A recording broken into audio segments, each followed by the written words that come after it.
Olá pessoal, ontem, terça-feira, 5 de julho de 2022, a curva de juros dos títulos americanos novamente se inverteu. O mercado costuma ler isso como prenúncio de uma recessão. Este é o assunto do vídeo de hoje.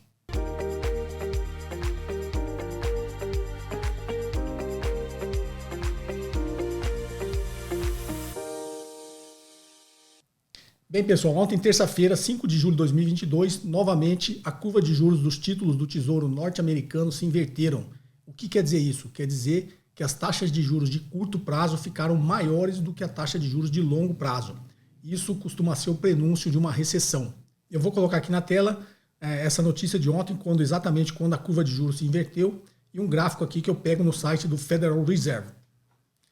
Então está aqui a notícia do valor econômico, curva de juros das Treasuries se inverte em movimento que costuma prenunciar uma recessão nos Estados Unidos.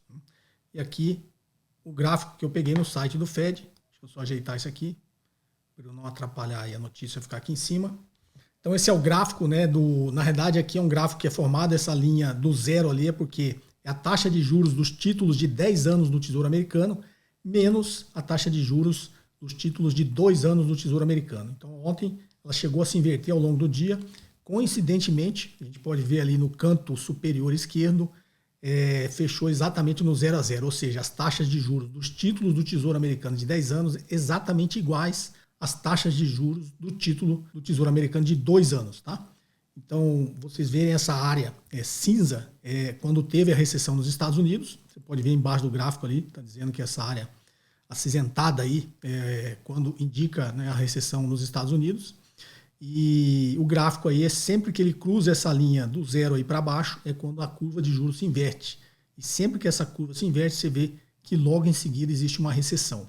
E vocês podem ver aqui no final do gráfico, né, onde o gráfico ali ele toca essa linha aí linear do que indica o zero. Então a gente pode ver um pouquinho antes de 2020, isso foi lá em 2019, quando essa curva de juros se inverteu. Foi exatamente por isso que eu gravei o primeiro podcast em 2 de setembro de 2019, que inclusive o assunto era esse, né? Explicando por que essa curva se inverte e por que ela é o prenúncio de uma recessão. A gente teve a pequena recessão ali em 2020, que também tem a ver com a pandemia, e a gente tem essas outras áreas acinzentadas que pode-se ver quando teve a recessão, um pouco antes existiu essa inversão na curva de juros. Eu vou explicar isso aqui, na realidade eu vou repostar aqui nesse próprio vídeo, tá? Uma explicação que eu dei em 2 de setembro de 2019, coincidentemente no primeiro episódio do JKCast, em que eu explico exatamente por que essa curva se inverte, por que isso acontece e por que isso seria um prenúncio de uma recessão. Então eu vou colocar aqui na sequência desse próprio vídeo o trecho desse primeiro podcast de 2 de setembro de 2019, onde eu explico essa inversão da curva de juros, os motivos, por que a taxa de juros de longo prazo fica mais baixa que a taxa de juros de curto prazo, como isso influencia a liquidez e por que isso é um sinal de uma recessão. Tá ok? Então vocês fiquem aí com esse trecho, quem ainda não é inscrito no canal pode se inscrever e a gente se vê no próximo vídeo. Um forte abraço. A inversão da curva de juros, inclusive eu tenho acompanhado e todo mundo tem falado isso já há algum tempo, mas as formas como são explicadas talvez muito técnicas, por que a curva de juros inverte, as pessoas acabam não entendendo, digamos assim, no feeling, né, de que qualquer um poderia ter essa intuição para entender. Então eu vou tentar explicar de uma forma simples. Para quem está só escutando, eu tenho a mania de gesticular aqui para mostrar os gráficos, vou tentar traduzir isso aí para que você que está escutando o podcast também possa entender. O que seria a inversão da curva de juros, né? Como o próprio nome diz, a curva de juros deve ter um formato normal e esse formato se inverte. O que é o formato padrão de uma curva de juros em economia, né? O formato padrão é uma curva, como a gente fala, positivamente inclinada. Então, para você que está só escutando, você imagine o eixo horizontal, né, de um gráfico simples, bidimensional, né? O eixo horizontal é o tempo e o eixo vertical é a taxa de juros. Então, uma curva positivamente inclinada estaria, né, nesse eixo vertical positivamente inclinada, ou seja, a taxa no curto prazo mais baixa e a taxa no longo prazo mais alta. Então, para você que está vendo no vídeo, é um eixo horizontal, o eixo vertical e a curva positivamente inclinada. Então, imagine, hipoteticamente, uma taxa aqui no curto prazo de 6%, e uma taxa no longo prazo ali, sei lá, 10%, 11%. Então essa curva está positivamente inclinada. Essa é a curva padrão de uma estrutura a termo da curva de juros, um nome técnico ou simplesmente uma curva de juros. Qual que é a intuição desse formato padrão da curva. Para você entender. Existe uma hipótese que a gente chama de preferência por liquidez. O que é essa hipótese, traduzindo no popular, preferência por liquidez? Que é muito melhor você ter R$100 hoje no seu bolso do que R$100 prometido daqui uns dias ou R$105 prometido daqui um ano. Então é muito melhor você ter R$100 hoje do que R$100 amanhã. Isso parece bastante óbvio, né? Então isso a gente chama em economia de preferência por liquidez. As curvas de juros, elas são formadas pelos vencimentos dos títulos da dívida pública, né? Então no caso do Brasil, você imagine as LTNs, as LFTs e as NTNBs. Elas têm vencimentos daqui 3 meses, daqui 6 meses, daqui um ano, daqui 5, né? Os títulos mais longos, as NTNBs, daqui 10, 20, 30 anos. Então você vai plotando esses vencimentos na curva. E aí que ela forma essa curva que a gente chama curva de juros, a curva positivamente inclinada. E por que as taxas de juros no longo prazo são maiores da taxa de juros no curto prazo?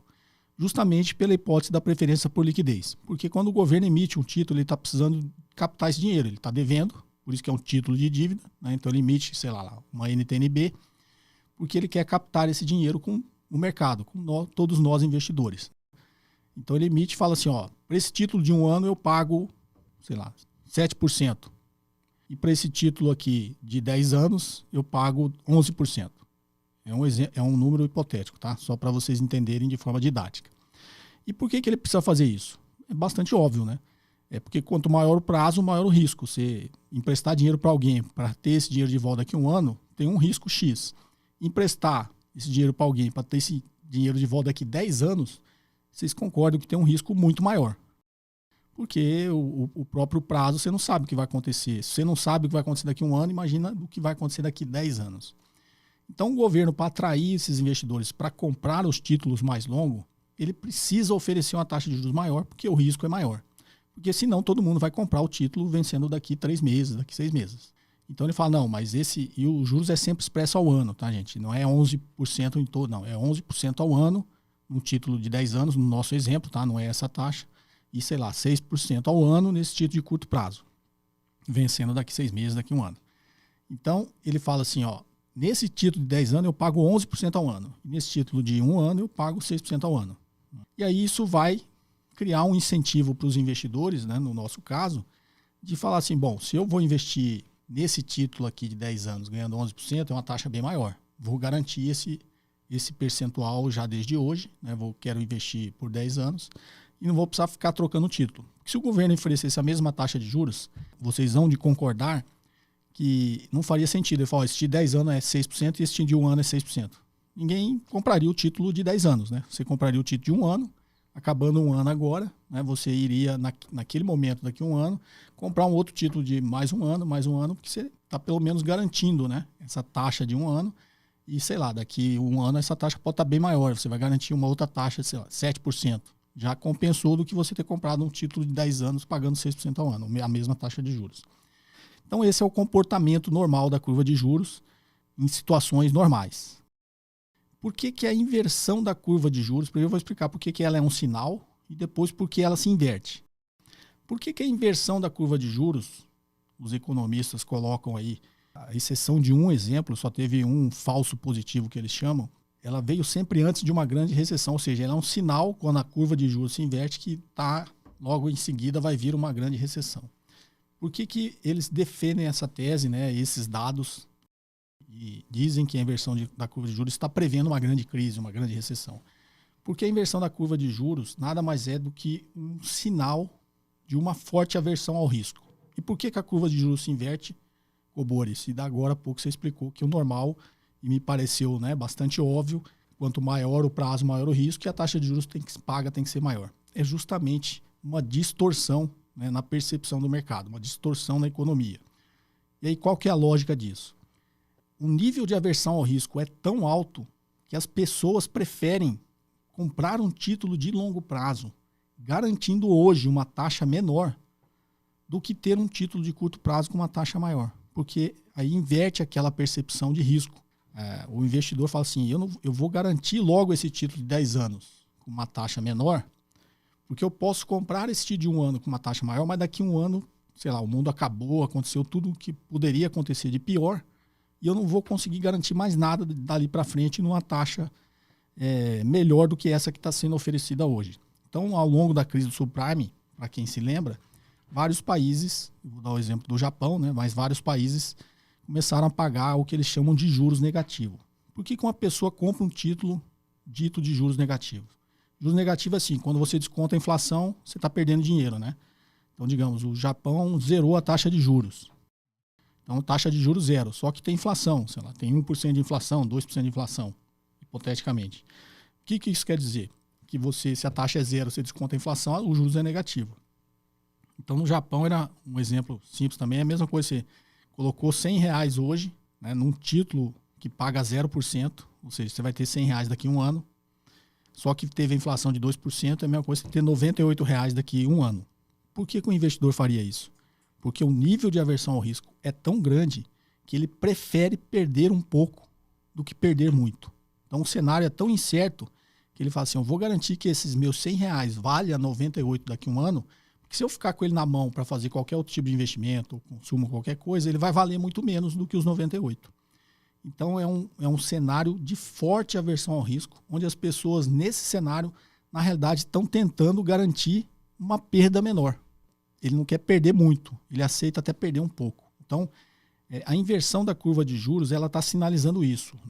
Um forte sinal de aversão ao risco em todo mundo, em todo mercado, em todo investidor. E isso geralmente precede uma crise, uma recessão.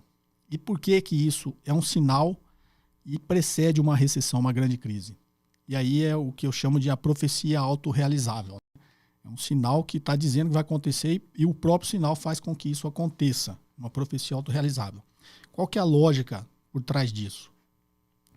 A lógica é a seguinte, para quem já viu precificação de títulos, e no meu canal do YouTube tem até um exemplo ali de precificação de título público, mas todo título público, tirando as fórmulas mais complexas de cotação, né, de uma NTN-B, de uma LFT, que tem a cotação e depois a atualização do valor pela Selic, imagine a LTN que tem a fórmula mais simples, que é a fórmula mais simples da matemática financeira.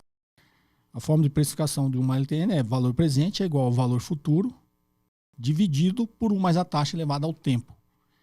Então imagine que você tem uma LTN vencendo daqui a um ano. Toda LTN, isso é uma regra, tá? É uma definição, toda LTN vale 1.000 no vencimento. Imagine que você tem uma LTN vencendo exatamente daqui a um ano.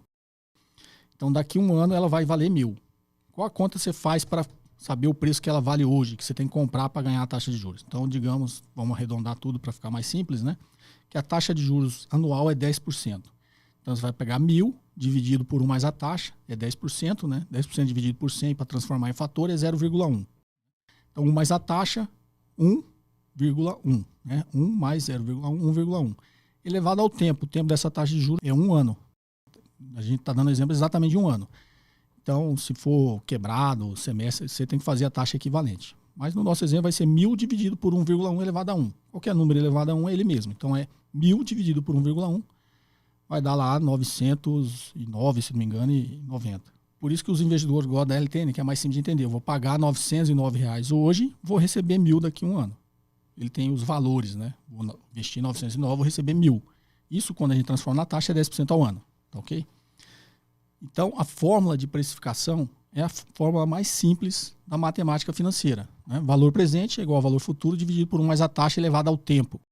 A taxa está no denominador. Se todos nós lembrarmos ali do ensino fundamental, né, da matemática básica, a taxa está no denominador, o valor futuro do título está no numerador. Então, toda vez que esse denominador se alterar, vai alterar o valor presente, né, o valor do título.